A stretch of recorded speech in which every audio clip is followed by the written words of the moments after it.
kebesaran-Mu.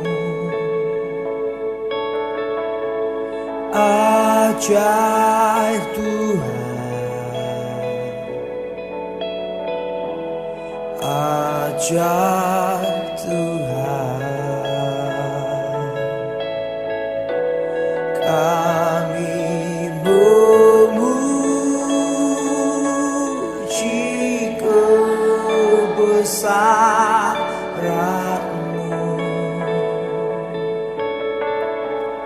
Ajaib Tuhan, ajaib Tuhan, kami memuji kebesaran-Mu.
Salam sejahtera seluruh umat Kristen dimanapun Anda berada, khususnya untuk pemuda dan pemudi.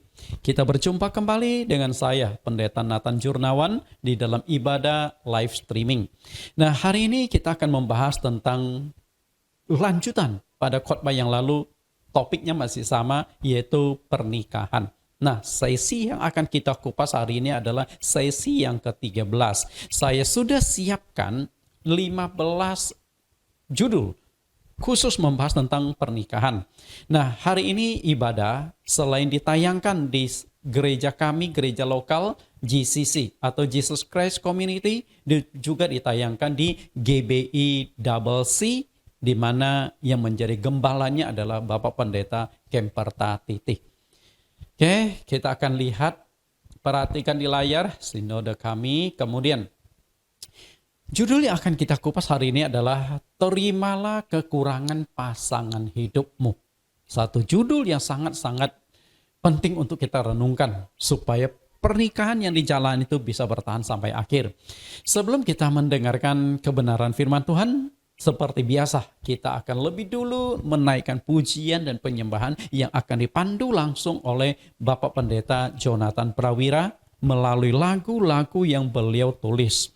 Ada 3 lagu yang akan dibawakan pada saat ini. Yang pertama adalah Iman yang Menembus Badai. Kita kadang-kadang tidak bisa hindari yang namanya pernikahan, ada badai-badai yang menerpa.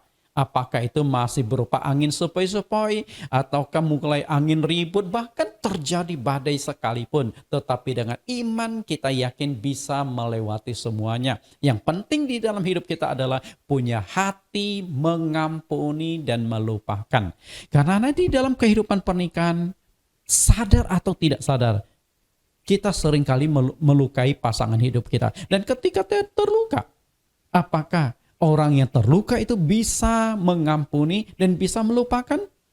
Itu yang menjadi tantangan iman. Nah, kemudian lagu ketiga, Pelangi Sehabis Hujan.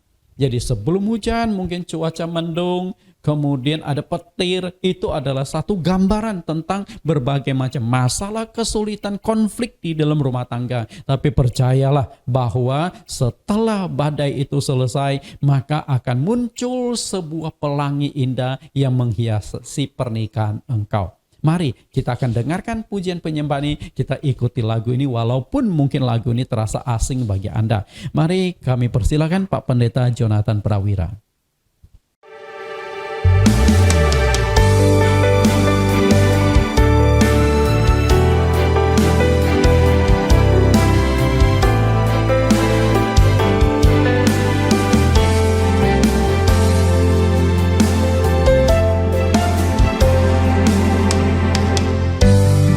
Saat bumi bergoncang,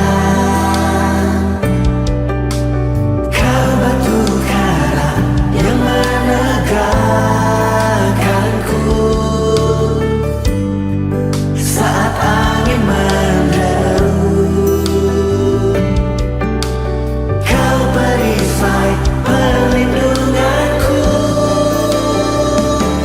Ku dapat melewati semua dengan iman yang menembus badai.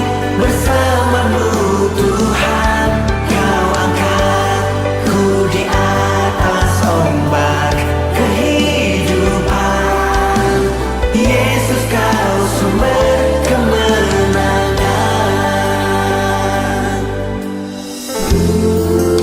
Kau pengharapanku dan kedamaianku. Yesus, Kau penghiburanku dan kekuatanku. Yesus, saat bumi bergoncang, Kau batu karang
Betapapun besarnya itu, sehingga Bapa di surga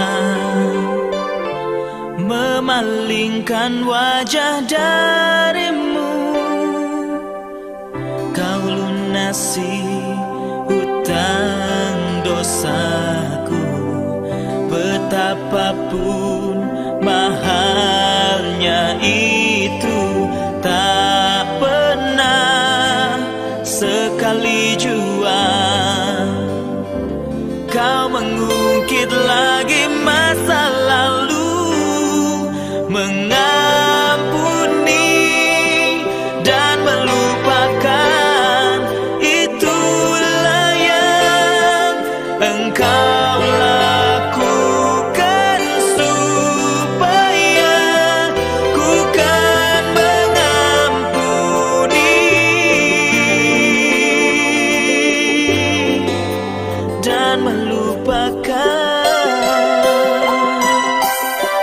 Kau menanggung kutuk dosaku, betapapun besarnya itu, sehingga Bapa di surga memalingkan wajah darimu. Kau lunasi hutang dosaku, betapapun mahalnya itu, tak pernah sekali jua Kau mengungkit lagi masa lalu, mengampuni dan melupakan. Itulah yang Engkau lakukan, supaya ku kan mengampuni dan melupakan, mengampuni dan melupakan. Itulah yang Engkau ajarkan, supaya ku kan mengampuni dan melupakan.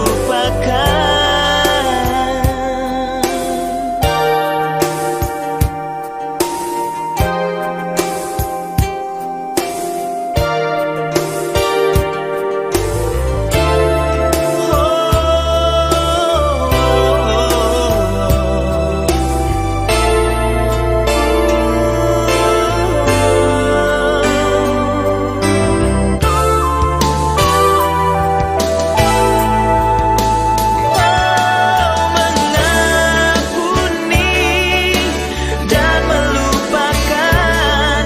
Itulah yang Engkau lakukan, supaya ku kan mengampuni dan melupakan, mengampuni dan melupakan. Itulah yang Engkau ajarkan, supaya ku kan mengampuni, oh, dan melupakan.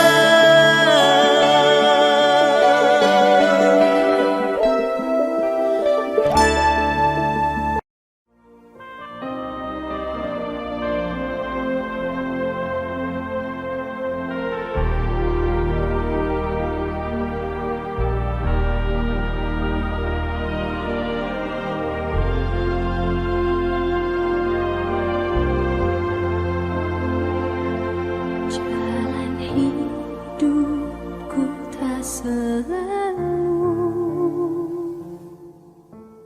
tanpa kabut yang pekat, namun kasih-Mu nyata padaku.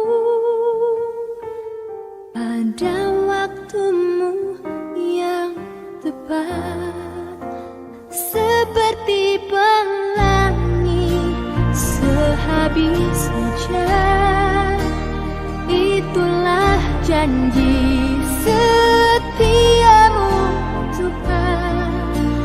Di balik dukaku telah menanti harta yang tak ternilai dan abadi.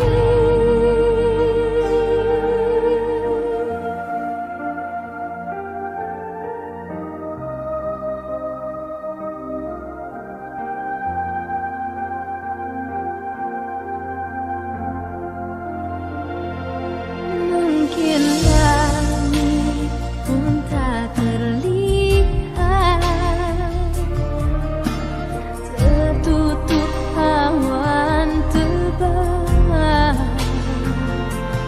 namun hatiku kan tetap kuat oleh janji-Mu yang kekal. Seperti pelangi sehabis hujan, itulah janji setia-Mu Tuhan. Di balik dukaku telah menanti harta yang tak ternilai dan abadi. Seperti pelangi sehabis hujan, itulah janji setiamu Tuhan. Di balik dukaku telah menanti harta yang tak ternilai dan abadi.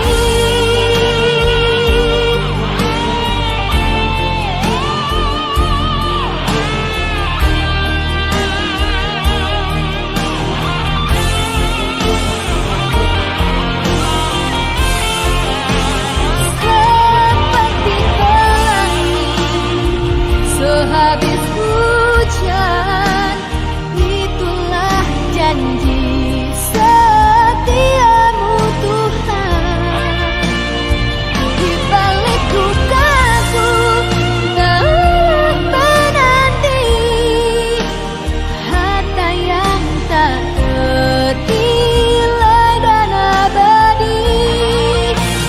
Di balik dukaku telah menanti harta yang tak ternilai dan abadi.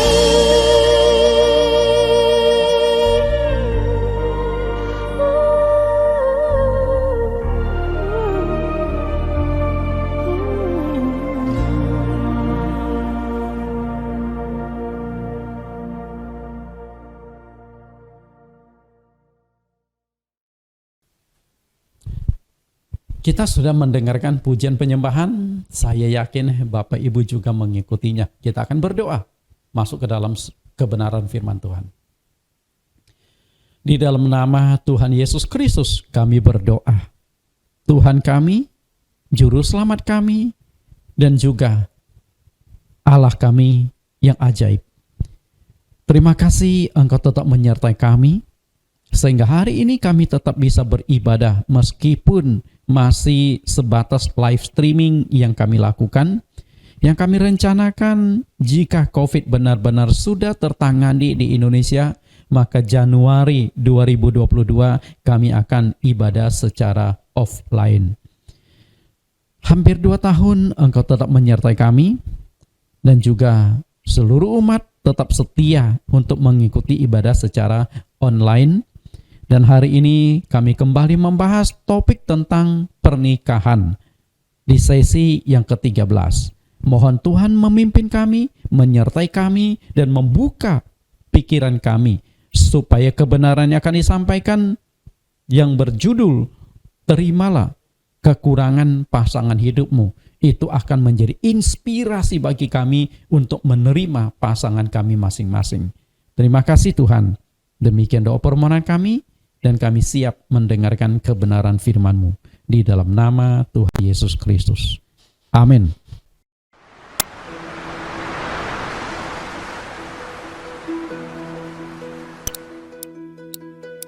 Ketika ia tidur, Tuhan Allah mengambil salah satu rusuk daripadanya, lalu menutup tempat itu dengan daging. Dan dari rusuk yang diambil Tuhan Allah dari manusia itu, dibangunnyalah seorang perempuan, lalu dibawanya kepada manusia itu. Lalu berkatalah manusia itu, inilah dia, tulang dari tulangku dan daging dari dagingku. Ia akan dinamai perempuan, sebab ia diambil dari laki-laki. Sebab itu, seorang laki-laki akan meninggalkan ayahnya dan ibunya dan bersatu dengan istrinya, sehingga keduanya menjadi satu daging. He's calling again. He's calling again. Pada hari ini, saya Joan Delon Jingga memilih engkau, Stevi Sierangangi, sebagai istriku yang sah dan satu-satunya, mulai hari ini sampai selama-lamanya. Innovation, you never know unless you try. Transformation, Gorgeous, beautiful, and smart. Lovely, passionate, dan penyayang keluarga. And for the most talkative one. Kind.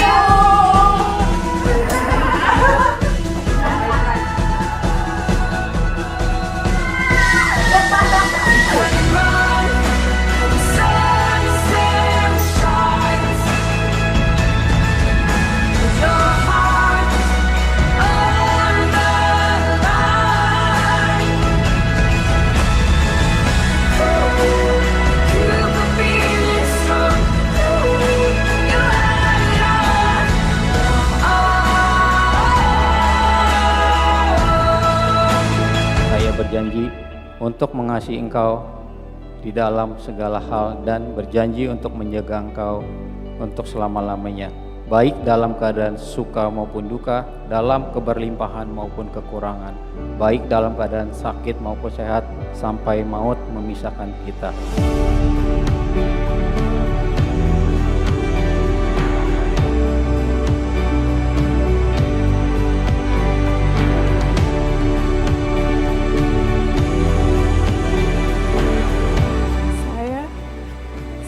Sierangangi memilih engkau, Joan Delon Jingga, sebagai suami saya yang sah dan satu-satunya. Saya berjanji untuk mengasihimu dan menghormatimu sepanjang hidup saya.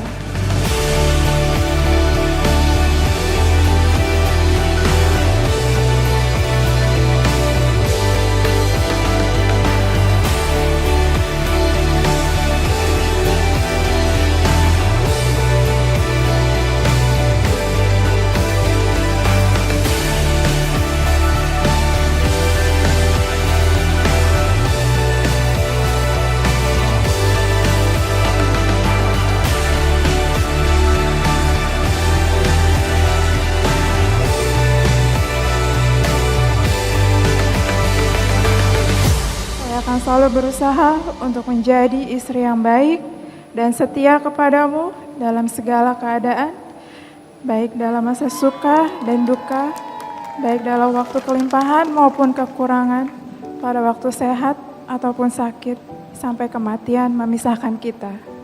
Sesuai dengan ketetapan Allah, inilah janji setia saya.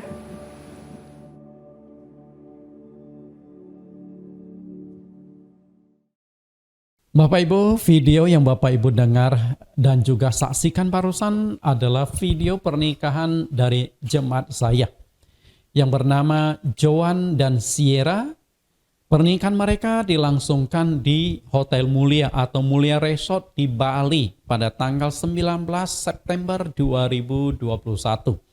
Mereka ini orang Bekasi, cuman mereka melakukan pernikahan di Bali. Jadi waktu itu saya harus juga ke Bali untuk memimpin pernikahan mereka. Puji Tuhan, pasangan yang serasi, pasangan yang kita doakan bisa berbahagia sampai akhir hidup mereka. Janji nikah mempelai pria. Pertanyaan, ketika saya memberkati atau melakukan pemberkatan pernikahan, pasti ada pertanyaan-pertanyaan yang akan saya ajukan baik kepada mempelai pria maupun kepada mempelai wanita. Lalu apa saja pertanyaan-pertanyaan yang saya ajukan? Kita coba lihat pertanyaan yang saya ajukan kepada mempelai pria. Apakah saudara saya tidak sebutkan namanya ya, mau menerima saudari sebagai istri yang sah dan satu-satunya dan hidup bersamanya dalam pernikahan suci seumur hidup saudara?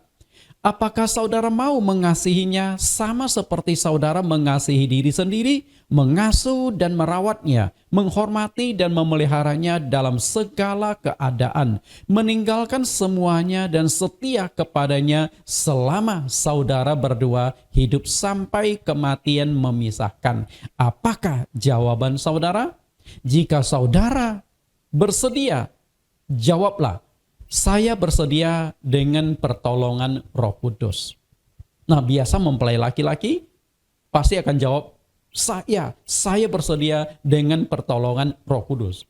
Bersyukurlah bahwa selama ini saya memberikan pemberkatan nikah, belum ada yang mengatakan, maaf saya tidak bisa terima setelah mendengarkan janji nikah tersebut.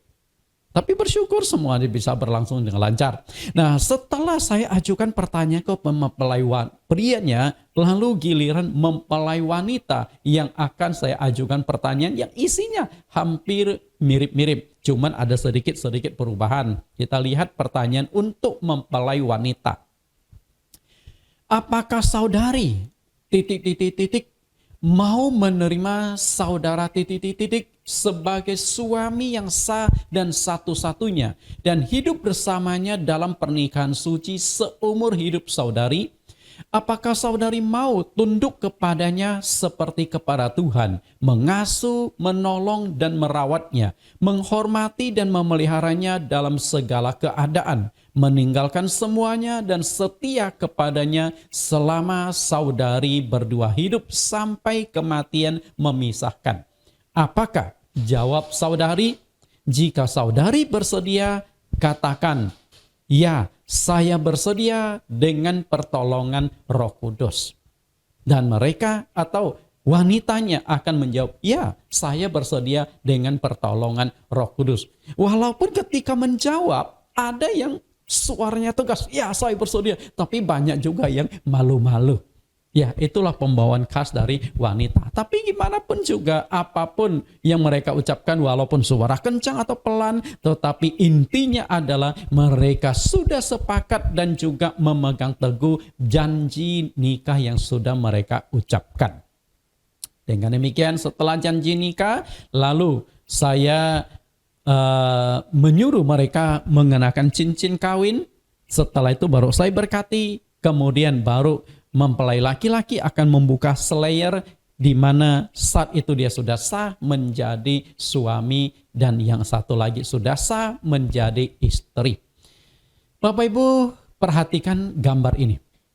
Apa yang Anda tangkap atau apa kesan Anda dari gambar dua orang yang sedang duduk di sebuah kursi panjang ini?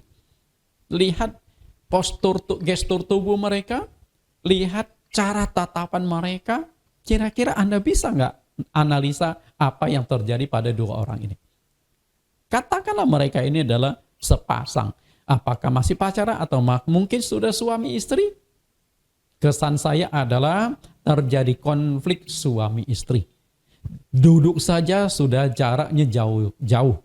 Oke, sudah ada pemisah di antara mereka berdua. Tapi walaupun demikian, sebenarnya mereka masih rindu, masih ingin agar mereka itu bisa pulih kembali, tetapi bingung mau mulai dari mana.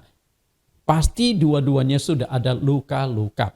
Karena itulah hari ini judul yang saya bawakan adalah terimalah kekurangan pasangan hidupmu.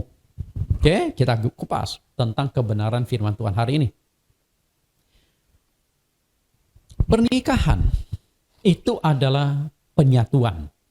Sudah sering kali saya tekankan pernikahan itu adalah penyatuan. Menyatukan dua insan yang berbeda. Kita lihat kebenaran firman-Nya, Kejadian 2 ayat 24. Sebab itu seorang laki-laki akan meninggalkan ayahnya dan ibunya dan bersatu dengan istrinya. Sehingga keduanya menjadi satu daging. Nah, inilah prinsip tentang pernikahan. Dua menjadi satu. Bersatu dengan istrinya. Nah, persatuan tersebut sampai menjangkau pada satu titik penting, yaitu menjadi satu daging. Mungkin Anda bayangkan satu daging, gimana ya? Ya maaf kata, ini pasti berbicara tentang masalah keintiman antara suami istri. Dan satu daging ini adalah kalau mereka punya keturunan. Bukankah darah daging adalah hasil dari pernikahan mereka menjadi satu daging? Karena itu seorang anak yang mereka hasilkan lewat pernikahan itu adalah ada darah ibu, ada darah ayah tercampur. Dengan kata lain, pertemuan sel telur dengan sel sperma menghasilkan satu daging dalam wujud keturunan atau anak-anak mereka. Memang unik pernikahan tersebut. Nah, Bapak Ibu, kita coba perhatikan satu gambar animasi bagaimana video animasi yang pendek ini melukiskan dua menjadi satu. Mari silakan kita saksikan sejenak.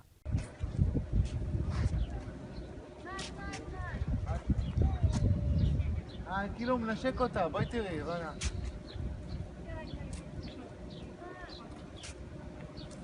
אמא, הם התחברו. אמא, הם התחברו. כן, עכשיו הם כאילו ביחד. איזה יופי של פסק.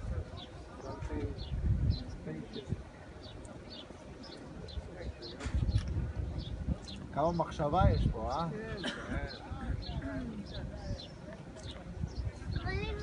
תראה, תסתכל גיא, עכשיו אתה רואה? הם נהיו אחד. הם נהיו אחד. עכשיו הם עוד פעם, אתה תראה שהם מופרדים. יפה.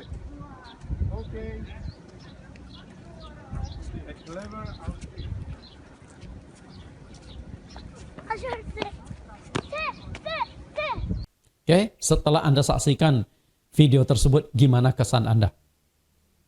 Saat saya mendapatkan kiriman dari WhatsApp ke WhatsApp, saya lihat, waduh, ini gambar bagus sekali untuk diaplikasikan di dalam pernikahan. Karena yang namanya pernikahan itu memang dua menjadi satu.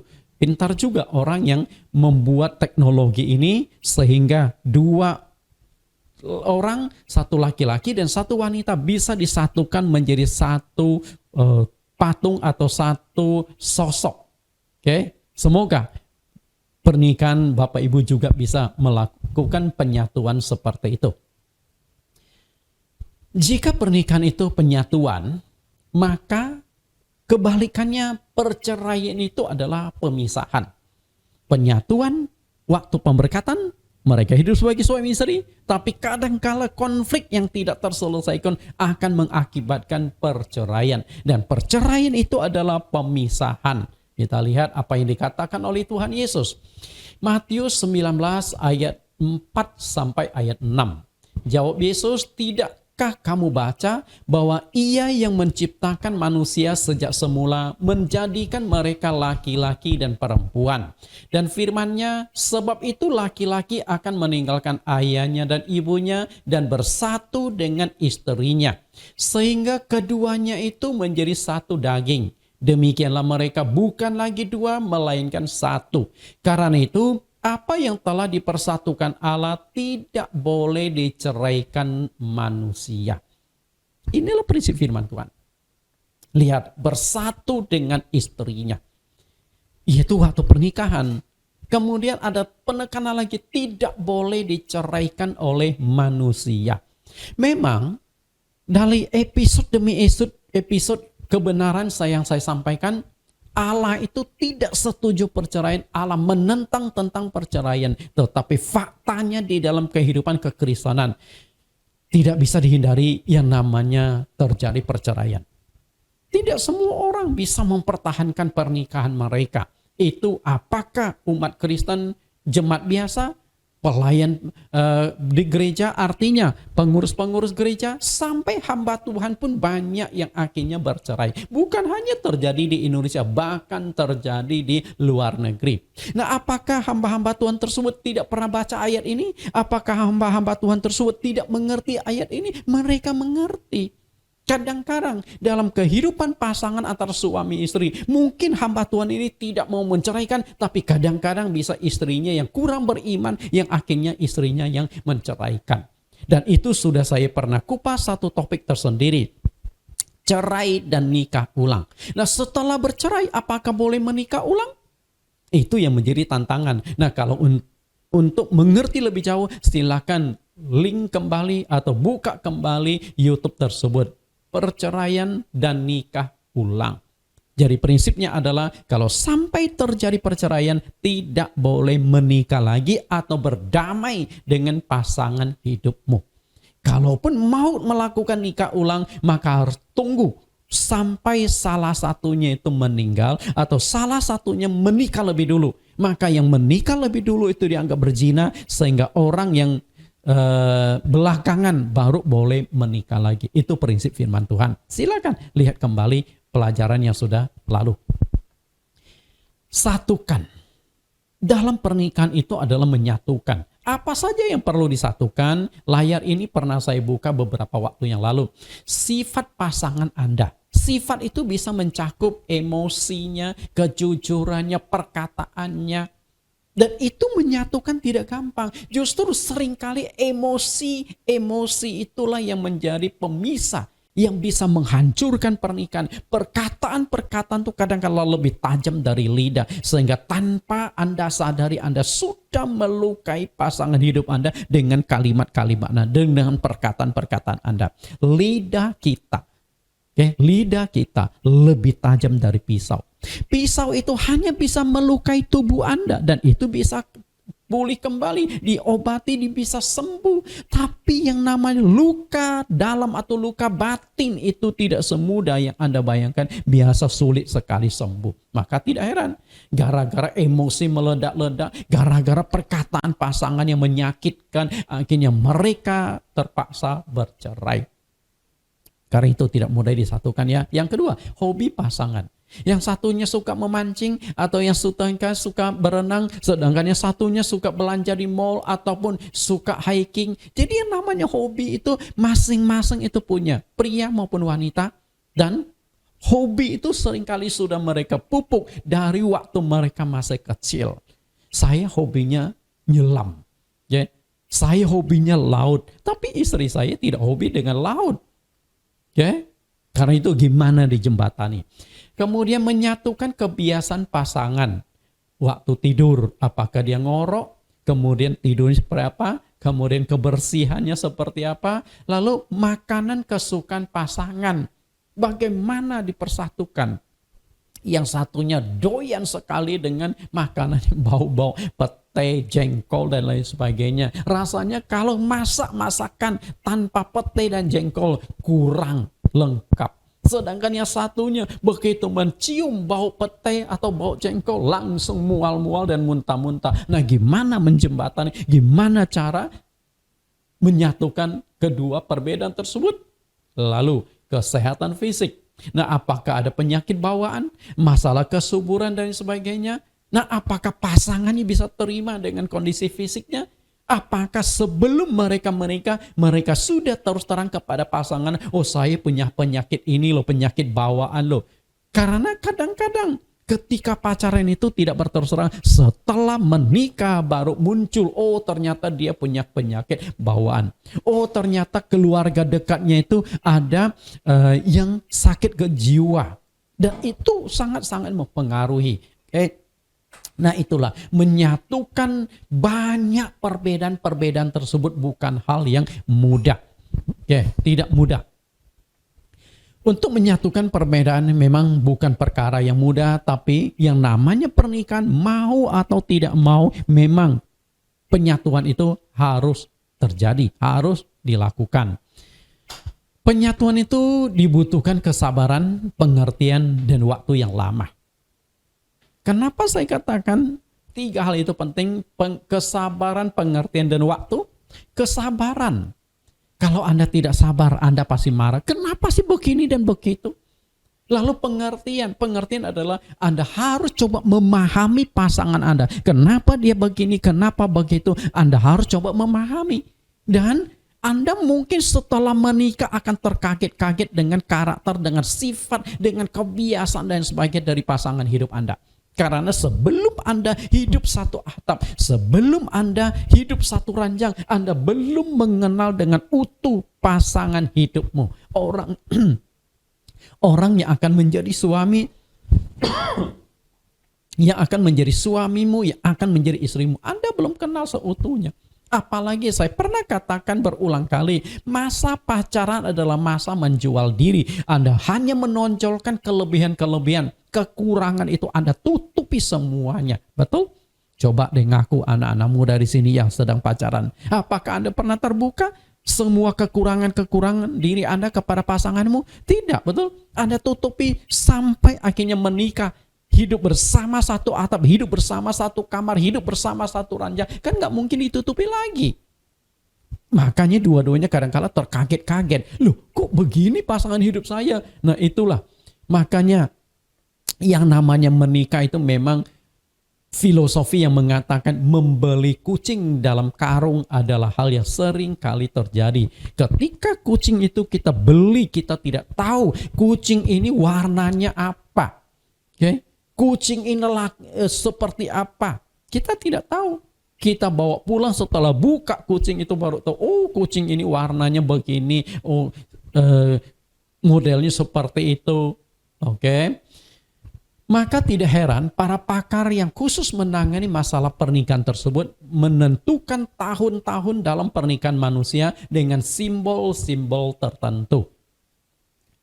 Bisa melewati tahun demi tahun pernikahan adalah sebuah prestasi yang layak dihargai. Nah, simbol-simbol ini pernah juga saya buka di layar sebelum tema-tema sebelumnya. Kita lihat sekilas kembali. Simbol-simbol ulang tahun perkawinan. Yang pertama, tahun pertama disimbolkan sebagai kertas. Ya memang pernikahan itu memang selembar kertas. Karena sah tidaknya setelah Anda diberkati, Anda akan mendapatkan sertifikat pernikahan dari gereja. Nah setelah itu dari sertifikat pernikahan yang dikeluarkan gereja, dibawalah ke catatan sipil bersama dengan dokumen-dokumen lain. Keluarlah yang namanya akta pernikahan.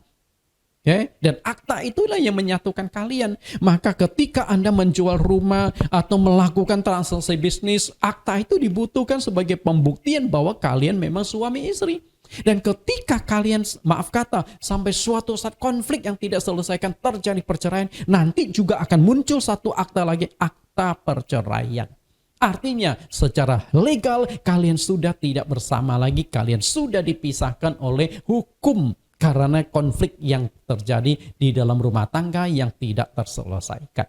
Jadi tahun pertama itu disimbolkan sebagai kertas. Kertas, selembar kertas yang begitu tipis. Kenapa disimbolkan sebagai kertas? Karena di tahun pertama itu perkawinan sangat-sangat rawan. Dua-duanya akan terkaget-kaget.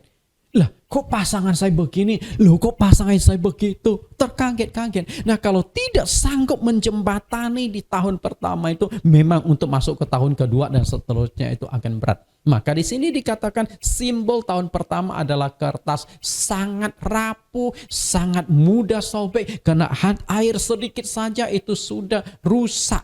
Itulah simbol kertas. Nah, kalau tahun pertama mereka bisa lewati, lalu masuk tahun ke-5, itu simbolnya kayu, artinya sudah mulai kuat. Tahun ke-10, timah. Kemudian tahun yang ke-15, kristal. Tahun yang ke-20, tiongkok. Kemudian tahun yang ke-25, simbolnya perak. Artinya selama menjalani perkawinan 25 tahun baru Anda layak mendapat sebuah piala. Di dalam pertandingan olahraga ada 3 macam piala. Perak, perunggu, dan emas. Jadi selama 25 tahun Anda berjuang mati-mati mempertahankan pernikahanmu. Setelah itu baru Anda layak menerima piala perak. Itu dia Bapak Ibu. Tidak gampang ya. Kemudian tahun ke-30 disimbolkan mutiara. Jadi semakin tinggi, semakin lama pernikahanmu, nilainya juga semakin tinggi. Tahun 35 simbolnya adalah giok. Giok juga mahal loh. Giok itu ada sampai ratusan juta bahkan miliaran. Kemudian tahun ke-40 simbolnya adalah ruby. Tahun ke-45 safir. Tahun ke-50 simbolnya emas. Nah, jarang. Oke, kalau Anda bisa mendapatkan piala emas, maka Anda sudah termasuk luar biasa. Prestasi di dalam pernikahan Anda sudah layak diacungkan jempol. Tahun ke-60 berlian. Kalau bisa mencapai tahun pernikahan berlian, artinya minimal pasangan hidup itu sudah berumur 80 tahunan. Dengan catatan waktu mereka menikah sama-sama umur 20 tahun. Betul? Artinya 20 tahun menikah, 60 tahun menjalani kehidupan. Berarti saat ini mereka sudah berumur 80 tahun. Apakah pasangan suami istri ada yang bisa mencapai 80 tahun? Ada, tapi sudah sangat jarang. Biasa salah satunya sudah pergi meninggalkan pasangan hidupnya. Kemudian kalau bisa mencapai tahun 70 disebut platinum. Nah, ini sudah sangat langka. Oke, tidaklah mudah melewati tahun-tahun pernikahan. Jika bisa dilewati, saya katakan Anda suami istri patut mensyukurinya, patut merayakannya. Enggak usah mewah-mewah. Hanya ucapan syukur atau hanya makan warung di rumah makan sederhana sebagai ucapan syukur. Nah, apakah pasanganmu masih lakukan hal tersebut? Renungkanlah. Kalau tidak, kenapa tidak dilakukan? Pasti ada luka-luka di dalam pernikahan bagi mereka. Mau 10 tahun, 20 tahun, masa bodoh. Yang penting saya bisa bertahan saja. Saya hanya mempertahankan pernikahan. Pernikahan sudah tidak ada makna. Saya pertahankan pernikahan itu demi anak-anak. Banyak hal demikian loh. Karena itulah hari ini khotbah saya berbicara tentang terimalah pasangan hidupmu supaya pernikahanmu dipulihkan kembali. Dalam penyatuan itu pasti akan terjadi yang namanya penolakan-penolakan. Kenapa penolakan itu bisa terjadi? Karena latar belakang kehidupan dua orang ini pasti berbeda. Dari kecil mereka masing-masing itu sudah punya lingkungannya. Dari kecil pola hidup didikan orang tua masing-masing sudah berbeda. Sampai setelah mereka dewasa lalu mereka dipertemukan. Lalu untuk menyatukan dua karakter, dua sifat, dua kebiasaan, dua hobi, dua kesukaan makanan itu tidak mudah. Maka terjadilah yang namanya penolakan-penolakan. Karena ketika Anda menikah, maka Anda masuk ke daerah pasangan hidup Anda. Demikian pula pasangan hidup Anda hidup di dalam area Anda. Misalnya contohlah, waktu Anda masih bujangan atau masih gadis, Anda tidur sendiri di dalam kamar. Sendiri rasanya enjoy. Ranjang Anda bisa guling bolak-balik. Betul? Tapi sekarang Anda tidak tidur sendiri lagi. Anda tidur berdua. Nah, kalau orang yang tidur dengan Anda berdua itu di ranjang suka main silat, dalam arti dia tidur itu bisa guling kiri biru kanan, kadang-kadang tangannya bisa taruh ke muka Anda. Terus waktu saya baru menikah, Ternyata istri saya itu punya kebiasaan, tangan dia itu sering kali disusupkan ke dalam, di ke bawah badan saya. Kepingin ada sesuatu yang menimpa tangan dia. Saya tidak tahu sebelum menikah itu ditimpa pakai apa ya. Maaf kata, sampai sekarang kadang-kadang istri saya kalau tidur itu suka, kalau nggak tangannya diselipkan di bawah punggung saya, kadang-kadang kakinya diselipkan di bawah punggung saya. Ini hal-hal yang masuk ke area Anda, betul? Anda bisa terima nggak? Okay. Nah, apalagi dengan umur sekarang, seringkali istri berkata, waduh, tangan atau kakinya seringkali pegel. Jadi dia kepingin ada sesuatu beban yang menimpa tangan atau kakinya. Ya kita harus terima. Bapak Ibu yang saya kasih, nah Anda masuk pada hari itu. Perhatikan gambar animasi yang sangat bagus. Dia mau masuk tapi terjadi penolakan. Masuk lagi terjadi penolakan. Tapi nggak apa-apa. Pelan tapi pasti penolakan itu akan semakin kendor. Oke. Kenapa bisa terjadi penolakan? Saya katakan tadi perbedaan-perbedaan yang begitu banyak. Dan itu penolakan atau penerima itu sangat ditentukan oleh kekuatan cinta kedua orang ini. Bagaimana kekuatan cinta suami, bagaimana kekuatan cinta istri. Semakin kuat cinta kedua insan ini, semakin kecil penolakannya. Semakin lemah cinta kedua insan, semakin besar penolakannya. Ternyata yang namanya cinta itu penting sekali di dalam pernikahan, karena hanya cinta itulah yang bisa menyatukan dua insan yang berbeda. Makanya kalau yang namanya jodoh zaman sekarang itu sudah sangat-sangat sulit lah. Dua orang yang tidak ada perasaan dipersatukan. Walaupun setelah dipersatukan muncul perasaan itu pelan, tapi itu lebih berat daripada mereka yang berpacaran berangkat dari memang sama-sama suka, sama-sama akhirnya mencintai. Oke, karena itu dalam hukum, kalau hukum fisika biasa penolakan penerimaan, kalau hukum pernikahan itu semakin kuat cinta kedua insan, semakin kecil penolakan, semakin lemah cinta kedua insan, semakin besar penolakan. Kalau Anda mencintai pasangan Anda, maka Anda tidak akan menolak pasangan Anda, betul? Karena cinta itu adalah sebuah misteri yang sulit sekali dijelaskan dengan akal sehat, yang sulit dijelaskan dengan logika. Karena cinta itu memang misteri yang setiap orang merasakan, setiap orang yang hanya bisa mengekspresikan. Nah, cinta itu berkorban, bukan mengorbankan. Ketika engkau mengorbankan pasangan hidupmu, maka itu bukan cinta lagi, tapi memanfaatkan. Cinta itu berkorban, bukan mengorbankan. Cinta itu mengalah, bukan mengalahkan. Kalau Anda merasa senang, kalau pasangan hidup Anda bisa tekan dia, Anda bisa membuat dia menangis sebagai Anda merasa enjoy, Anda kelainan jiwa.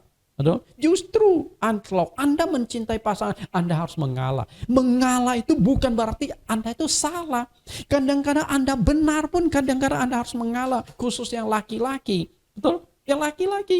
Karena wanita itu lebih cenderung memainkan perasaan. Sedikit-sedikit marah, sedikit-sedikit sedih, sedikit-sedikit menangis. Mungkin Anda benar. Dia yang salah. Tapi Anda tetap harus mengalah. Kemudian cinta itu memberi, bukan menuntut. Seringkali, kenapa pernikahan itu tidak bahagia? Kenapa pernikahan itu tidak bisa bertahan? Karena saling menuntut. You harus begini, lu harus begini. Tapi kalau pernikahan itu memberi, wah, saya katakan pernikahan itu akan bahagia. Cinta itu penolong, bukan perongrong.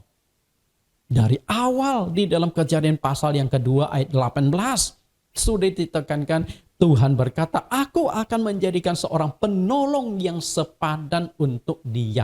Menolong.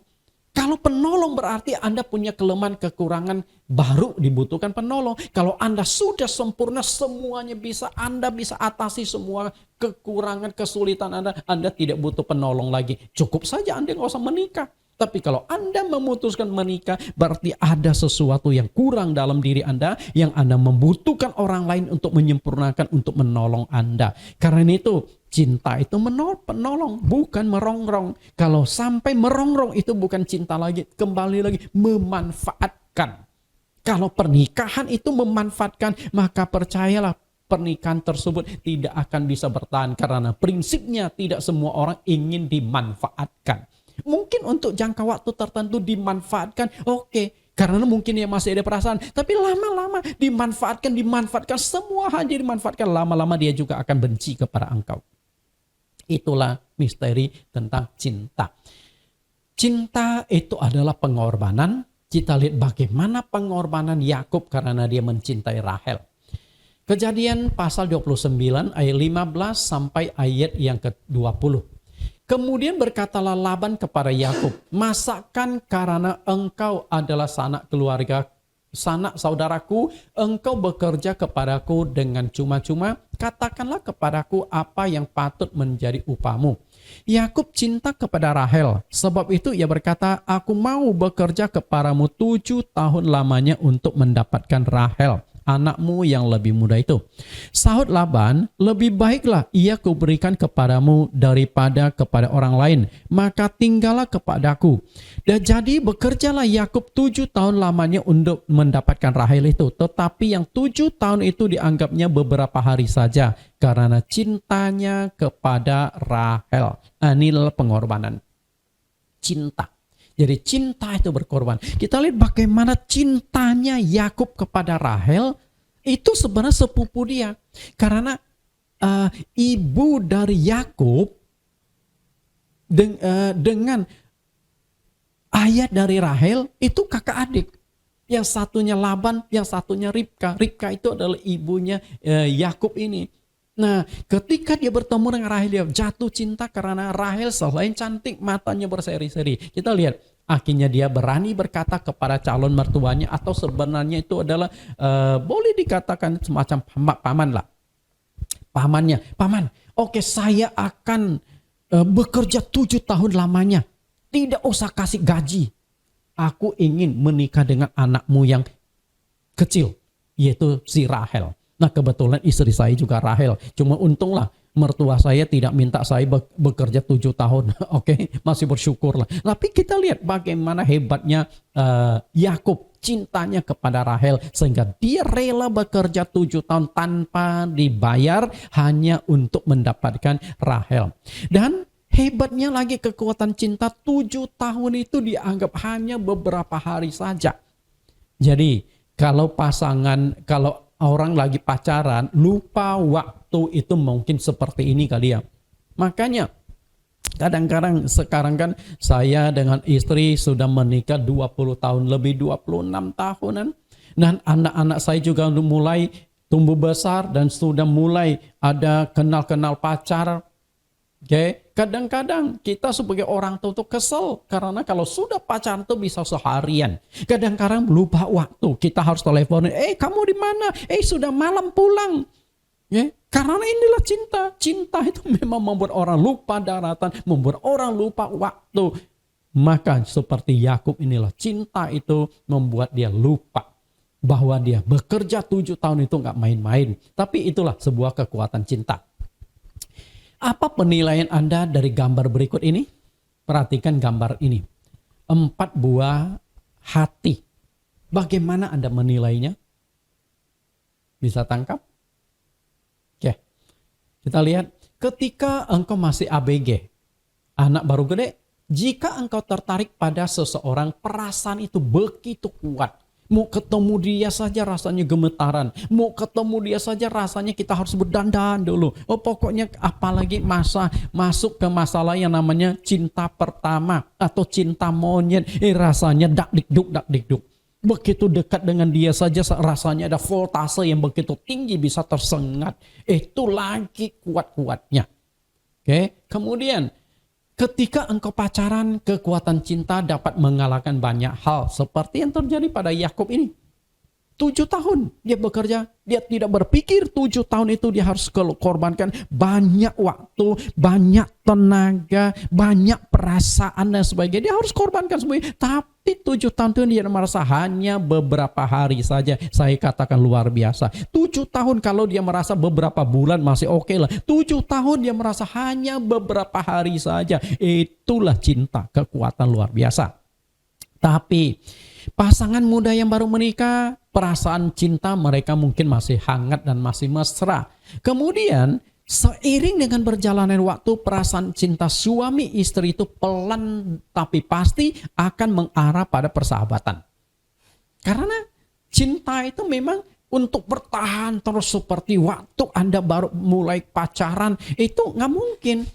Umumnya pasti terjadi. Waktu baru pacaran itu waduh luar biasa. Tapi setelah sekian puluh tahun menjalani pernikahan, nah itu akan menurun dengan sendirinya.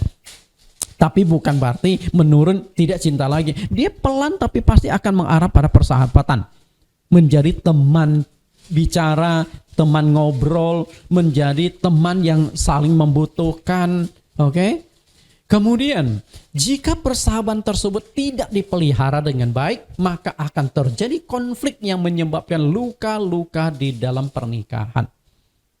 Tidak heran, akhirnya pasangan suami istri bercerai.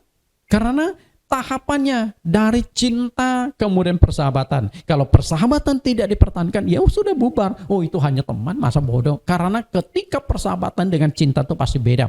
Cinta itu melibatkan ingin memiliki, ingin mempertahankan. Tapi kalau persahabatan, yuk dengan sahabat Anda, kalau sahabat Anda nggak baik kepada Anda, apain dipertahankan persahabatan tersebut? Wah masih banyak orang kok, betul? Itulah perjalanan tentang sebuah pernikahan. Maka tidak heran dari 4 gambar hati tersebut, jantung hati itu, yang pertama itu masih menyatu, itu membara tuh seperti api. Yang kedua mulai sendiri tapi masih membara. Yang ketiga kemudian apinya mulai redur. Dan yang keempat itu antara hidup dan mati. Tinggal ya kalau grafik di jantung tit. Nah, pernikahan demikian itu sudah lumayan rawan lah. Oke. Pernikahan yang terluka. Judul yang terakhir dari saya katakan 15 judul adalah memulihkan luka-luka pernikahan. Cukup bagus. Maka harapan saya Anda bisa ikuti di sesi yang terakhir, sesi penutup nantinya. Setiap pernikahan pasti ada konflik. Karena tidak ada pernikahan yang sempurna. Tidak ada pasangan yang sempurna. Kenapa saya katakan tidak ada pernikahan yang sempurna? Karena orang yang menjalani pernikahan tidak ada yang sempurna. Betul? Karena tidak bisa menerima sifat dan karakter pasangan hidupnya.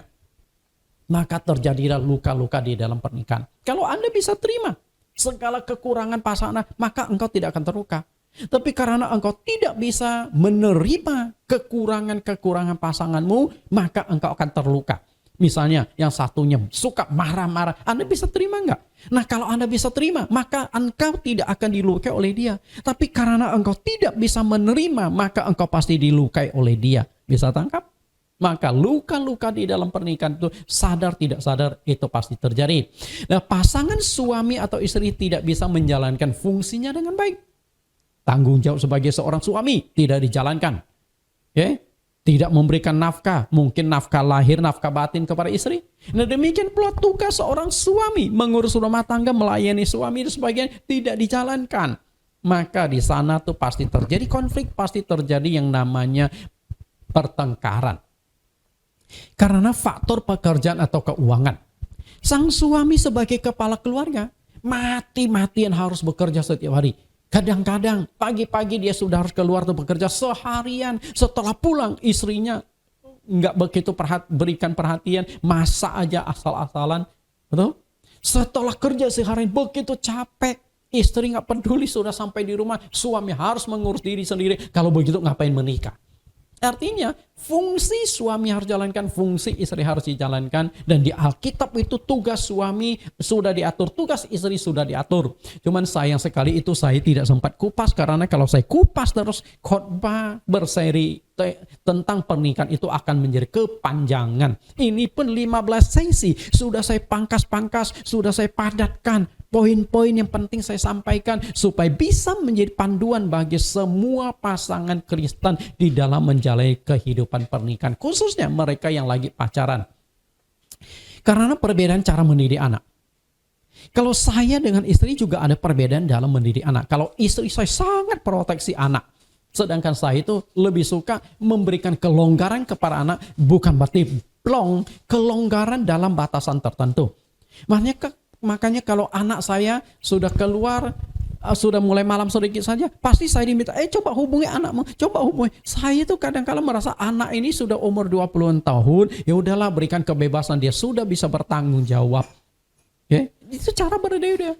Kadang-kadang kalau saya dengan anak itu saya tidak mau hukum dia, tapi dalam batas tertentu kalau dia melakukan pelanggaran besar, baru saya berikan sanksi, baru saya tegur, saya marahi dia. Tapi dalam sehari-hari saya maklumi terus. Tapi kalau istri saya lebih sulit. Oke, ya mungkin itulah cara mendidik anak antara saya dengan istri kadang-kala berbeda. Nah, saya yakin Anda sebagai suami istri sama lah cara mendidik anak. Pasti yang satunya begini, yang satunya begitu.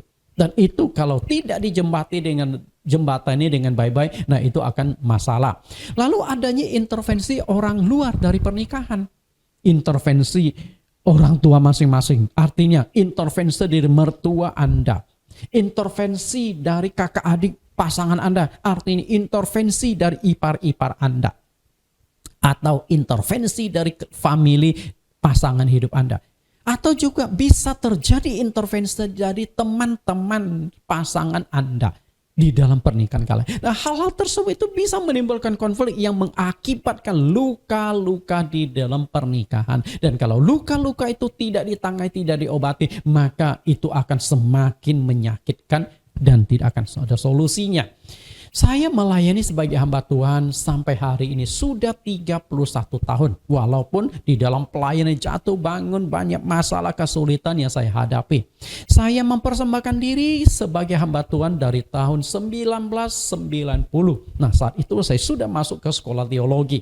Nah, setelah cukup lama sekolah teologi, jadi saya dari S1 sampai S2 menghabiskan waktu kuliah atau sekolah teologi itu 12 tahun. Karena 3 kali saya ikut STT. Yang pertama itu STT Kanan 4 tahun.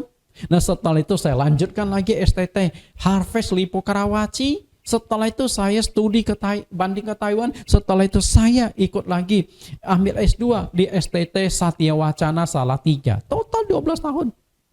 Tentu bukan STT, ikut STT lalu belajar full. Saya selain kuliah juga pelayanan. Jadi 2 hal saya lakukan. Nah, sampai hari ini di tahun 2021, 31 tahun pelayanan. Dan selama pelayanan sudah banyak pasangan-pasangan muda yang saya berkati menjadi suami istri. Nah, ini mereka yang saya berkati baru bulan kemarin. Jadi 1 bulan itu saya memberkati 2 pasangan. Seharusnya 3 pasangan itu.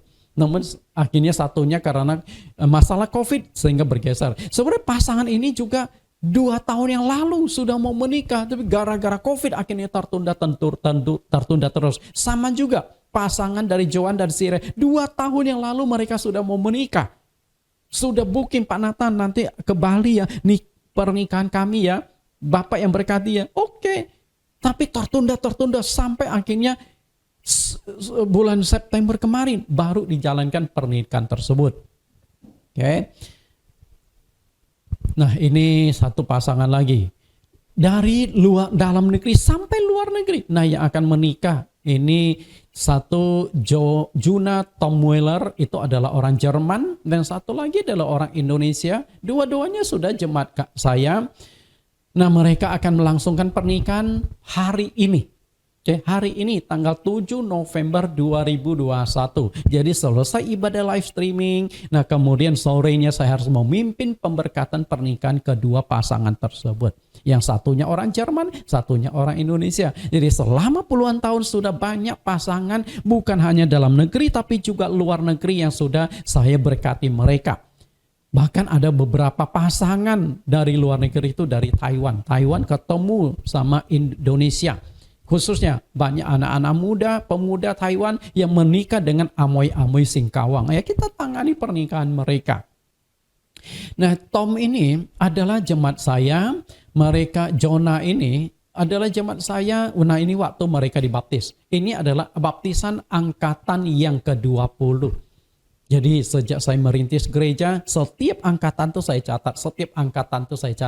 Pernah 1 kali angkatan, kalau tidak salah angkatan ke-18, sekali baptisan ada 26 orang. Nah, kalau kali ini baptisan Walaupun tidak banyak, tapi banyak yang berpotensi. Di sini ada 3 pendeta yang ikut dibaptis ulang. 3 pendeta yang ikut dibaptis ulang. Memang Tuhan memberikan karunia kepada saya dalam hal pengajaran, sehingga pendeta-pendeta setelah mengikuti pelajaran tentang baptisan, mereka tahu, oh ternyata baptisan yang saya terima dulu beda dengan Alkitab. Saya minta dibaptis ulang. Nah, saya baptis ulang mereka. Tentu saya tidak sebutkan pendeta mana saja di sini, karena itu adalah masalah privasi. Oke. Nah, ini Jonah Tomueller dengan calon istrinya Sarah dinanti, dan juga calon ibu mertuanya Ibu Asi. Nah, mereka satu keluarga itu memang sudah jadi jemaat saya.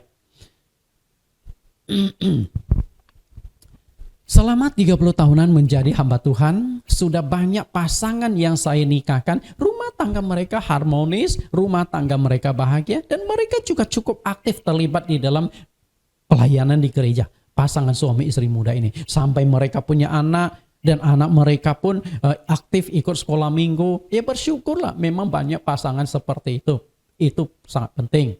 Nah, kemudian selain ada yang sukses, tentu ada juga beberapa pasangan yang setelah saya menikahkan mereka, tidak lama kemudian mulai ada benih-benih konflik, sehingga mereka akhirnya harus sering ketemu saya, konsultasi atau konseling dengan saya karena konflik tersebut.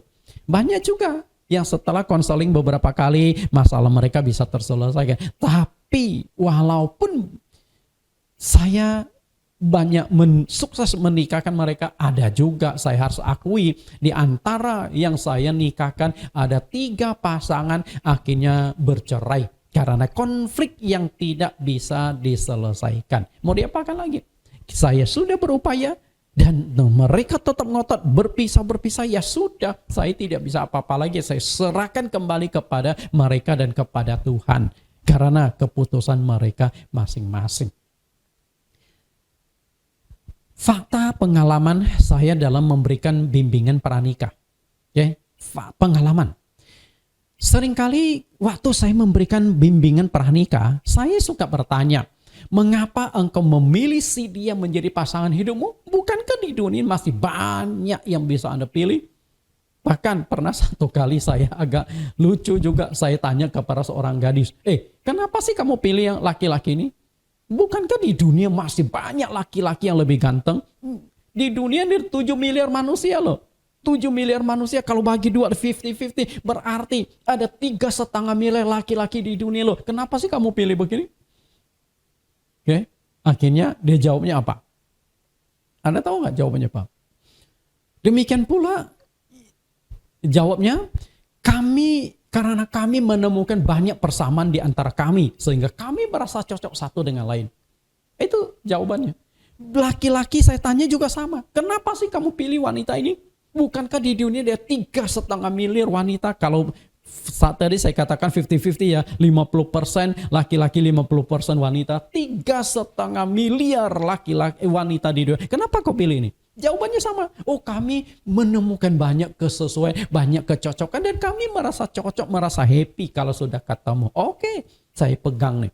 Oke. Nah, mereka yang tadi saya katakan 3 pasang bercerai itu, ini pun pernah saya tanyakan. Jawabannya seperti ini. Tapi apa yang terjadi ketika mereka mau bercerai, saya kembali lagi. Oke, ketika mereka konflik, sampai akhirnya mereka bercerai, saya bertanya, apa yang menyebabkan kalian konflik sehingga tidak bisa diselesaikan, yang mengakibatkan kalian ada di ambang perceraian? Anda tahu nggak jawabannya apa? Jawabannya, karena kami tidak ada kecocokan lagi. Sering terjadi konflik dan tidak ada yang mau mengalah. Rata-rata yang mau bercerai itu begini. Oh, kami sudah nggak cocok lagi. Dulu menikah karena kami merasa cocok. Sekarang mau bercerai, katanya kami merasa tidak cocok. Nah, gimana itu? Ya, gimana ini? Berarti tidak mengenal pasangan hidup Anda. Tidak berhasil di dalam penyesuaian. Jadi intinya Anda hanya mau terima kelebihan pasangan Anda, tidak mau menerima kekurangan pasangan Anda. Maka hari ini melalui khotbah firman Tuhan ini, terimalah kekurangan pasangan hidup Anda. Tidak ada orang yang sempurna. Ketika pernikahan itu engkau menuntut lalu menuntut, dia akan menuntut Anda akan menuntut dia. Kapan selesainya? menuntut sampai ke pengadilan, betul nggak? Dan lama-lama Tuhan yang akan menuntut Anda berdua karena tidak mau mengalah sebagai orang Kristen. Terimalah kekurangan pasangan hidupmu. Menikah karena menemukan banyak persamaan. Apakah itu bagus? Satu sisi bagus, tapi sisi lain itu tidak bagus. Kenapa demikian? Karena dari awal Allah menciptakan pria dengan wanita itu sudah memang berbeda. Jadi kalau Anda mengatakan saya menemukan banyak persamaan maka saya menikah dengan dia, hati-hati.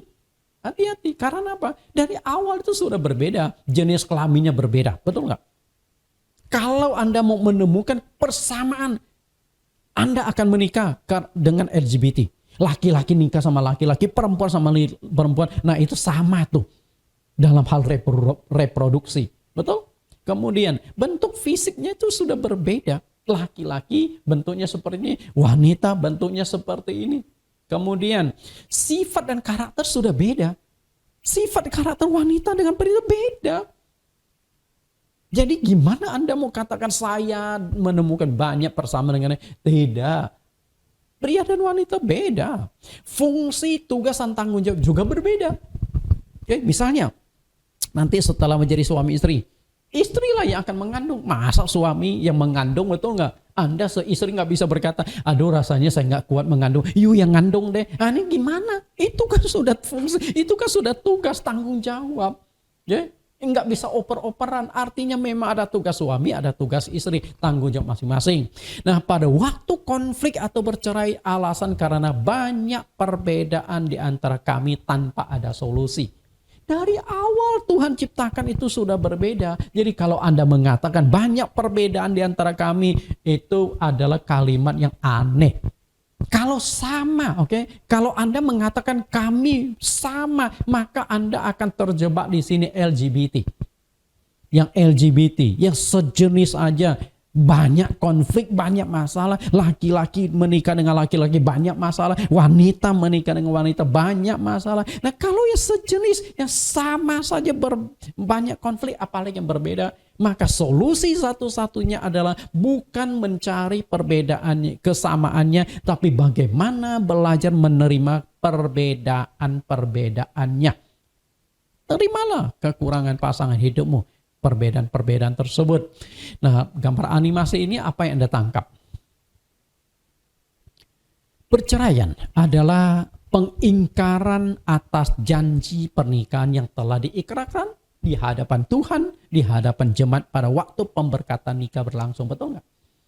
Waktu saya tanya, apakah engkau bersedia menerima ini sebagai pasangan hidupmu? Oh semangat, saya bersedia. Bahkan pernah ada satu kali saya menikahkan pasangan anak muda. Oh yang laki-lakinya tipe semangat. Saya bersedia. Teriaknya kencang sekali, tak pakai mic lagi. Sehingga orang yang mendengarnya itu sampai di luar aula tertawa-tawa itu. Saking semangatnya, oke. Nah inilah, oke. Ketika engkau bercerai artinya tuh engkau ingkar janji. Janji itu bukan antara pasanganmu loh. Janji itu kepada Tuhan loh. Janji itu di hadapan Tuhan loh. Oke, makanya apa yang sudah dipersatukan Allah tidak boleh diceraikan oleh manusia. Karena Anda sudah berjanji. Dan ketika engkau sudah mengingkari janji engkau akan dituntut oleh Tuhan. Jadi bukan sekedar saya bercerai selesai. Enggak, ada tuntutan, ada penghakiman. Karena itu Anda harus mempertanggungjawabkan hal tersebut. Jika pasanganmu ada kekurangan, tidak sepenuhnya salah dia. Okay? Jika suamimu ada kekurangan, suamimu tidak salah sepenuhnya, istri ada andil. Demikian pula sebaliknya, kalau istri punya kekurangan, suaminya juga punya andil. Anda ikut bertanggung jawab atas kekurangan pasanganmu. Kenapa demikian? Suami ada andil atas kekurangan istri, mengapa dulu tidak hati-hati? Betul? Mengapa dulu tidak hati-hati? Mengapa dulu sebelum engkau memutuskan mau melamar orang ini sebagai istrimu, engkau tidak melihat dia segala kekurangan, segala kelebihannya? Betul? Demikian pula istri. Anda ada andil atas kekurangan suamimu. Mengapa dulu tidak hati-hati? Dan ketika dia melamar engkau sebagai melamar engkau sebagai istrinya, kenapa engkau terima? Kenapa engkau tidak lihat dulu, selidiki dulu ini calon suami saya seperti apa? Kenapa Anda terima lamarannya? Nah, setelah jadi suami istri, ketika dia punya kekurangan, punya kelemahan, lalu engkau tidak bisa terima? Karena kalian dibutakan oleh nafsu. Betul kan?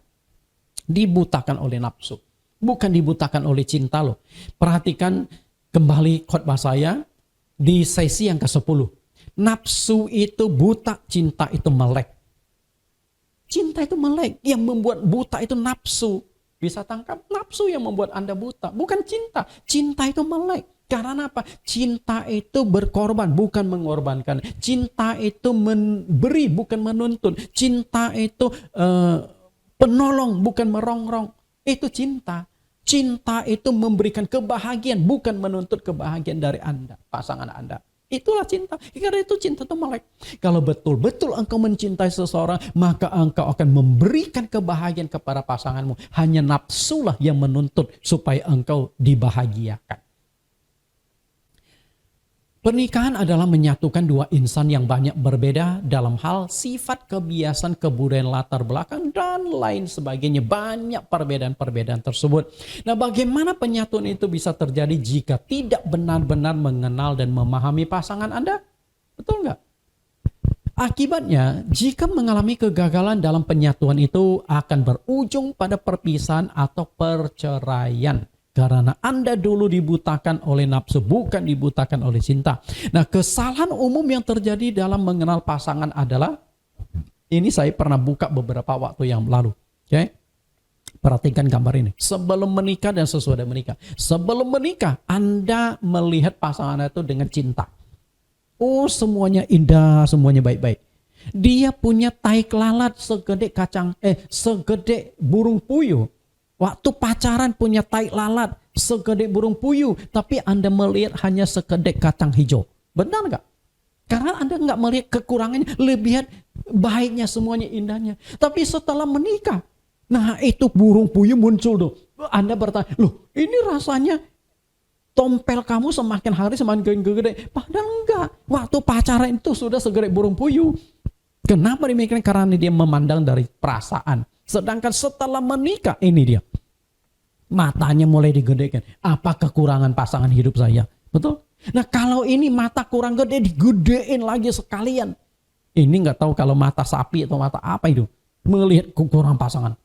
Apa sih kekurangannya? Sampai kecil-kecil pun diperhatikan. Setelah itu menegur, kenapa kamu begini? Kenapa engkau begitu? Dan itu akan menimbulkan konflik, Bapak Ibu.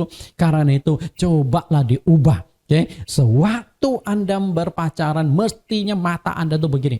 Waktu pacaran, lihat kekurangan-kekurangan pasanganmu, kelebihan-kelebihan pasanganmu. Kalau kelebihan semua orang bisa terima, bukan hanya Anda berdua. Nah, kekurangannya Anda siap menerima atau tidak? Mungkin Anda berkata, lihat mana saya tahu kekurangannya. Berarti Anda kurang cerdik. Mengenal kekurangan pasanganmu lewat orang ketiga, bila perlu pakai intel. Teman Anda bisa dijadikan intel. Misalnya teman Anda yang wanita atau pria, coba dekati orang ini. Saya mau tahu dia cocok nggak untuk pasangan hidup saya. Makanya perlu sekali-kali pakai intel. Intel yang akan membantu Anda mengenal pasangan Anda. Nah, setelah menikah, mata disipitkan sedikit. Lihat pasangan Anda lalu yang terbaik yang Tuhan sediakan untuk Anda. Nah, kita lihat, oke, ini saya lewat saja. Tidak ada pernikahan yang sempurna. Tidak ada pernikahan yang sempurna. Karena tidak ada manusia yang sempurna di muka bumi. Lihat yang dikatakan Rasul Paulus. Roma 3:9-10. Jadi bagaimana, adakah kita mempunyai kelebihan daripada orang lain? Sama sekali tidak. Sebab di atas telah kita tuduh baik orang Yahudi maupun orang Yunani bahwa mereka semua ada di bawah kuasa dosa. Seperti ada tertulis, tidak ada yang benar seorang pun tidak. Tidak ada seorang pun yang benar di muka bumi. Tidak ada seorang pun yang bebas dari dosa di muka bumi. Nah, pasanganmu bukan pasangan yang sempurna. Kalau begitu, engkau jangan menuntut pasanganmu orang yang sempurna. Engkau pun tidak sempurna kok. Nah, kalau engkau tidak sempurna, jangan menuntut pasanganmu sempurna. Kalau engkau tidak lebih hebat dari orang lain, jangan menuntut orang lain harus lebih hebat daripada engkau. Kita semua punya kelemahan, betul? Dan karena itu yang paling baik itu adalah menerima kekurangan pasanganmu. Karena tidak ada manusia yang sempurna di bumi, maka belajarlah menerima kekurangan-kekurangan pasanganmu. Seperti yang dikatakan oleh Rasul Paulus, Roma 15 ayat 1 dan ayat 7. Kita yang kuat wajib menanggung kelemahan orang yang tidak kuat, dan jangan kita hanya mencari kesenangan kita sendiri. Ayat 7, sebab itu terimalah satu akan yang lain sama seperti Kristus telah menerima kita untuk kemuliaan Allah. Terimalah pasangan hidupmu. Terimalah pasangan hidupmu. Hei suami, terima kekurangan-kekurangan istrimu. Hei istri, terima kekurangan-kekurangan suamimu. Karena apa yang sudah dipersatukan Allah tidak boleh diceraikan oleh manusia. Kalau engkau belum sempurna, maka belajarlah untuk menerima ketidaksempurnaan pasanganmu. Justru pernikahan itu akan menjadi lebih baik, lebih sempurna kalau engkau mau menyempurnakannya berdua. Betul? Karena itu, sebagai penutup, kita akan melihat sebuah video. Video ini adalah satu video yang sangat menginspirasi. Jadi ketika saya nonton video ini sangat luar biasa. Jadi ada sepasang suami istri, istrinya masih muda, umur 20-an tahun, tapi dia mengalami semacam sakit penyakit, mengalami kekendoran di bagian kulit, wajah, sehingga walaupun umurnya baru 20-an tahun, tetapi wajahnya itu nampak seperti seorang nenek-nenek berumur 80 tahun. Nah, mereka sudah menikah, dan dia sudah sakit 10 tahun. Bahkan mereka sudah punya 2 orang anak. Tapi karena dia sendiri, wanita ini tidak bisa menerima kekurangan dia, sampai akhirnya dia tinggalkan rumah, tidak sanggup lagi. Pada suaminya itu mau menerima kekurangan-kekurangannya. Nah, yang perlu kita belajar dari video ini adalah suami yang bagus. Suami teladan, dia mau menerima istrinya apa adanya segala kekurangannya. Karena itu ketika istrinya tinggalkan suaminya kabur, dia suruh kamu menikah lagi lah, jangan karena aku kamu hidup menderita. Dia kabur, tidak sanggup menjalani hidup ini. Karena itulah suaminya pernah memasang iklan di sebuah di media-media yang ada di RRC. Nama wanita itu Hujuan, berumur 29 tahun, penduduk Jumadian, Henan. Dia telah pergi dari rumah tanggal 10 Januari 2014. Ada ciri-ciri khusus karena menderita penyakit langka, yaitu pengendoran kulit.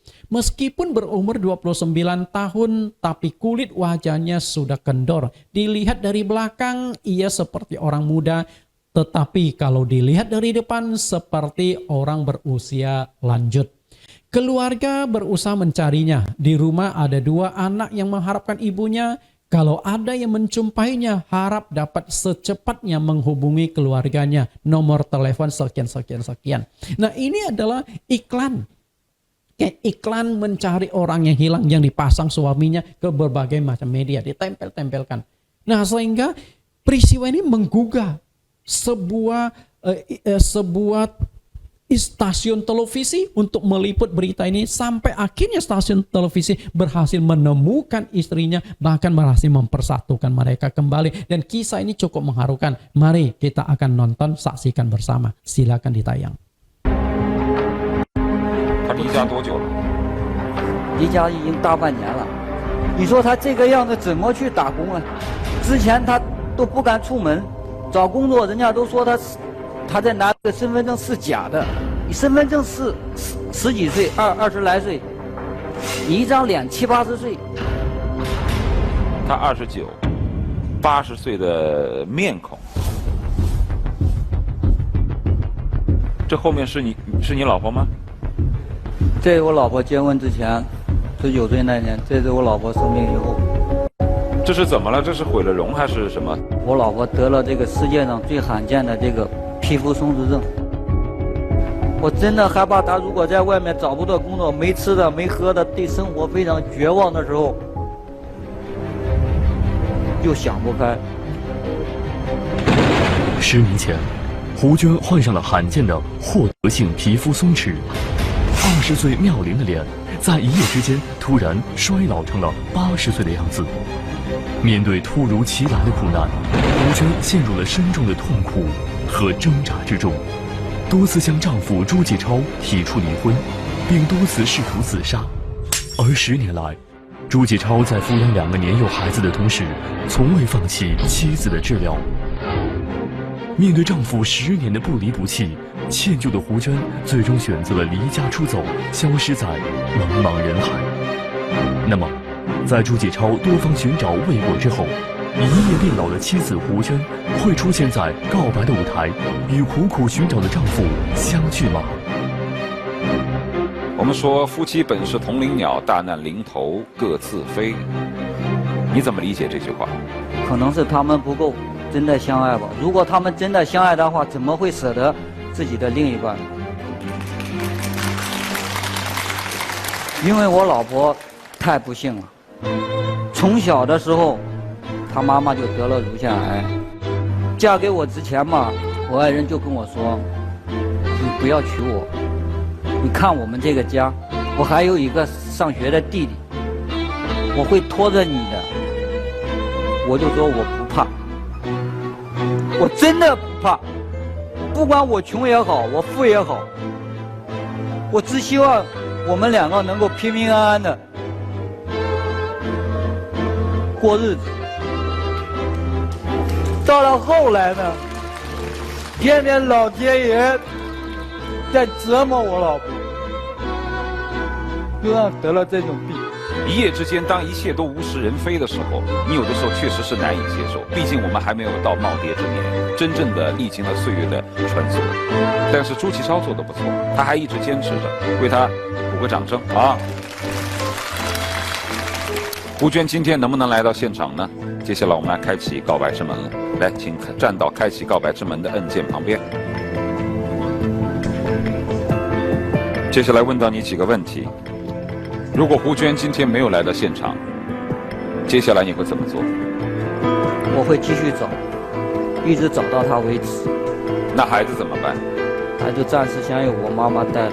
如果妻子今天来了，却执意要跟你离婚，你离吗？我不离。如果她今天来的话，就算我们没吃的没喝的，我也不会让她再离开我，死我都不会让她再从我身边走。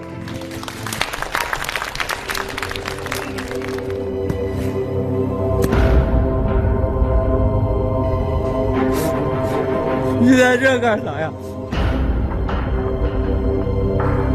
我们又没做见不得人事，你在这干嘛呀？啊？我们回家吧。不要来找我了，不是我跟你没关系。求求你了，咱回家吧，别再折腾了，怎么办？啊？就算你不为了我，你为了2个孩子怎么办？我不能再拖累你了，你不知道吗？没有你2个孩子咋过？你看你现在都瘦成啥样子了？家里2个老人现在有病都没钱吃药了。你能不能再找一个好好的过下去？像我这样的女人，都不敢跟人家一起出门你都被人家指指点点。孩子，我抱着孩子，人家都说我是孩子奶奶，都说我是你的妈妈。天天一个家。家不像家，我这个人不像人，鬼不像鬼的，我天天咋可能跟你一起进出出呀？这孩子在他同学面前，他抬头都抬不起头来。子不嫌母丑，狗不嫌家贫。你长得再赖，你长得再难看，你要是孩子当妈，这是永远都改变不了的事实。都是咱家再穷，咱家再苦，咱只要把2个孩子能养大。长大以后他们还不明白，20年了，30年了。如果我今天死的话，咱俩我都这一辈子了，你还不相信我吗？你还不知道我是咋想的吗？你为啥要折磨我？一直在为啥要再折磨我？我只想看着你这个孩子好好的吃饱穿暖，你知道没？你咋非要？来，我们到舞台中间去。来，胡娟。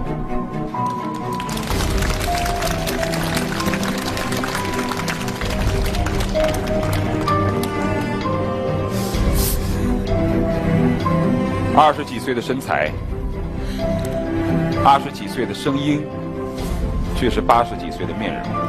刚才你们在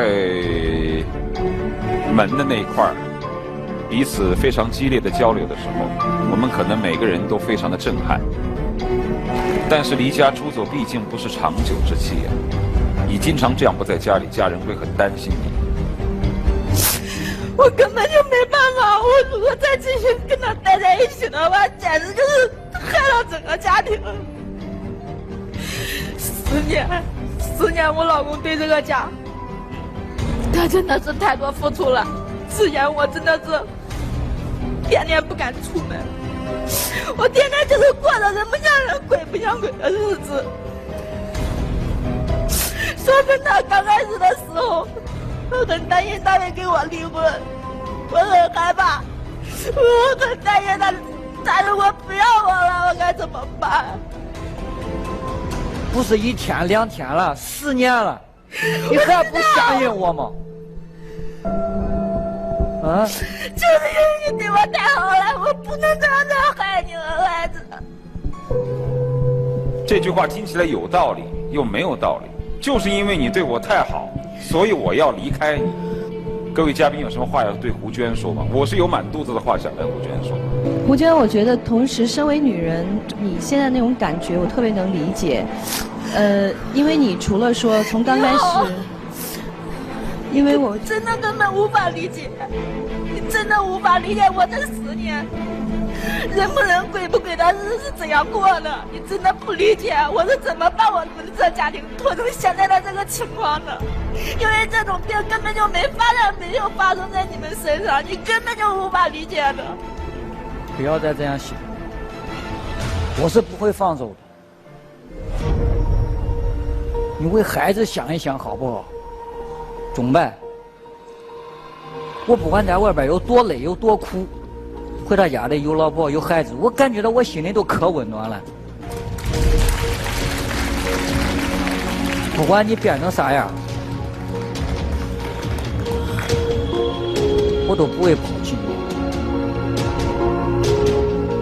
这10年还不能证明吗？就是因为这10年，你把我从一个鬼一样的女人变成现在能走出来，能面对这么多人。那我这出去打工，那我这10年付出的也值了。我付出这么多，对我来说都已经足够了。所以你必须放开我，你必须放手。这是，你现在已经可以出去了，证明我这10年没有白付出。我问你今天来干什么？我今天来主要就想借这个舞台，跟他说清楚，我是不会跟他回家的。我很同情你的遭遇，但我非常不认同你的做法。我们继续保持跟你在一起，帮助你，照顾你，你说你不要；我们离开你，你说我们嫌弃。那你让我们这些活在你身边的正常和家人到底该怎么做，才能够称之为是你的爱？我们要怎么做？请问，如果面部衰老这个事儿不是发生在你脸上，是发生在他脸上，你会怎么做？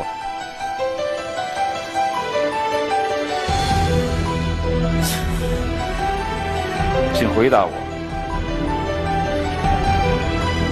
或者说，如果有一天你的丈夫得了绝症，你会怎么做？我只想他好好的。你会离开他吗？你不会离开他，你凭什么要求别人离开你？凭什么你可以高尚，别人不可以高尚？还有，我想问你的是，你是有异于常人的遭遇，那我请问你，胡娟。你的面部虽然衰老了，但不要忘记，你的身体没有衰老，你完全有能力去扛负一个家的责任。你有什么资格抛夫弃子离家出走？你有什么资格？你有什么资格剥夺你的丈夫继续跟你在一起奉献爱的权利？你有什么资格？你把自己弄得特别高尚，把自己的丈夫推到风口浪尖，你倒是高尚了。他要是跟你分手了，村里边的那些人都得戳他的脊梁骨。你这是更害他，不是这样，不是吗？如果你离开了他，周围的人是不是会这样去想他？胡娟，你刚才也说了，这10年朱继超把你从鬼一样的变成现在可以出门见人，这10年他付出了多少，你最清楚，对吗？你有过在意过他的感受吗？你有在意过你的孩子的感受吗？所以在这个过程中，我们更佩服的朱继超这10年的努力和辛苦的付出，难道你不佩服他吗？你不爱？放走吧。好多话说不出去，就是怕应该重新找一个好家庭。你相信吗？这一生老婆，我告诉你，是上辈子我欠你，我不会放手。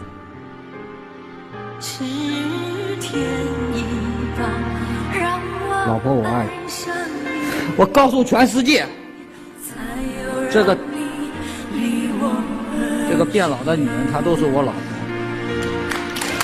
我一辈子都不会放弃，永远都是。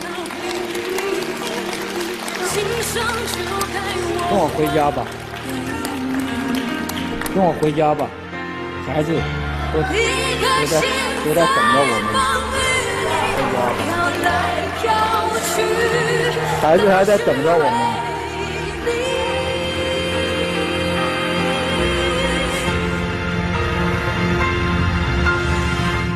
你回家吧，老婆。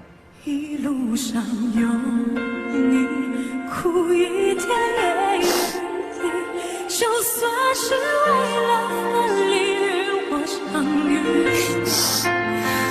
一路上有你，痛一点也愿意，就算这辈子注定要和你分离。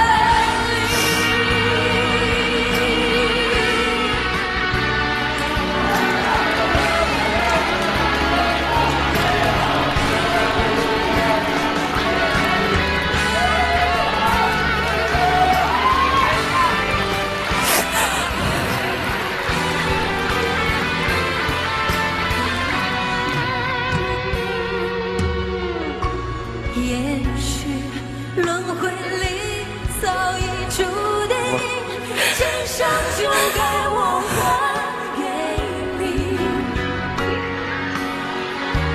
一颗心在风雨里飘来飘去，都是为你。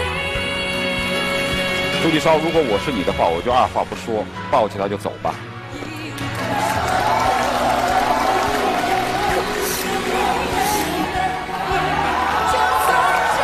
请回，这边请回，好好过啊！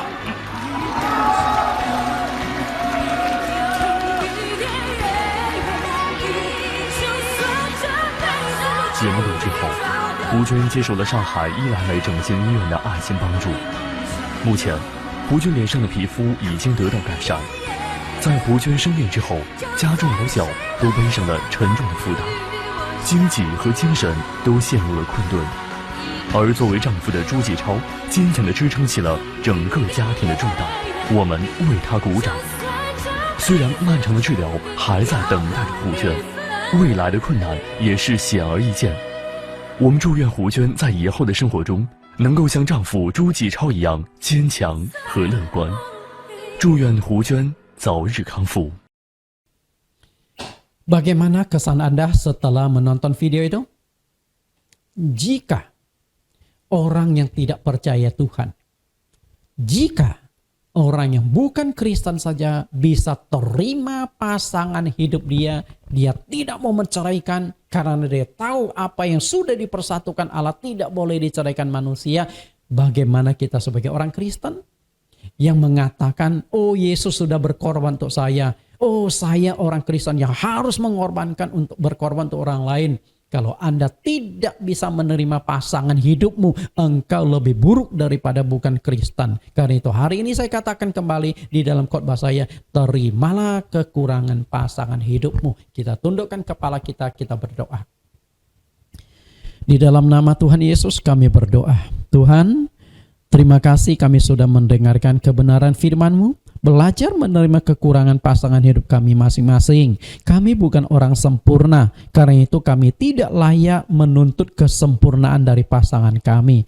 Berikanlah hati selapang samudra, seluas daratan, agar kami siap menerima apa yang kekurangan-kekurangan pada pasangan kami. Demikian pula kami berdoa agar pasangan kami juga diberikan hati yang seluas-luasnya untuk menerima kekurangan-kekurangan kami masing-masing. Terima kasih Tuhan, dan hamba-Mu berdoa jika saat ini dia pasangan suami istri yang saat ini sedang mengalami konflik, yang saat ini sedang mengalami goncangan di dalam keluargamu, hari ini kasih karunia Tuhan akan hadir di dalam keluargamu masing-masing. Tuhan akan pulihkan keluargamu, bersandar kepada Dia, percayalah dengan menghadirkan Tuhan, maka keluargamu akan hidup kembali, akan dipulihkan, karena cinta kasih Allah Bapa di sorga akan menyertai engkau masing-masing. Dalam nama Tuhan Yesus kami berdoa. Amin. Kita akan mendengarkan pengumuman dan juga doa penutup yang akan disampaikan oleh Pendeta Dr. Lilis Haryanti. Mari, waktu dan tempat kami persilakan.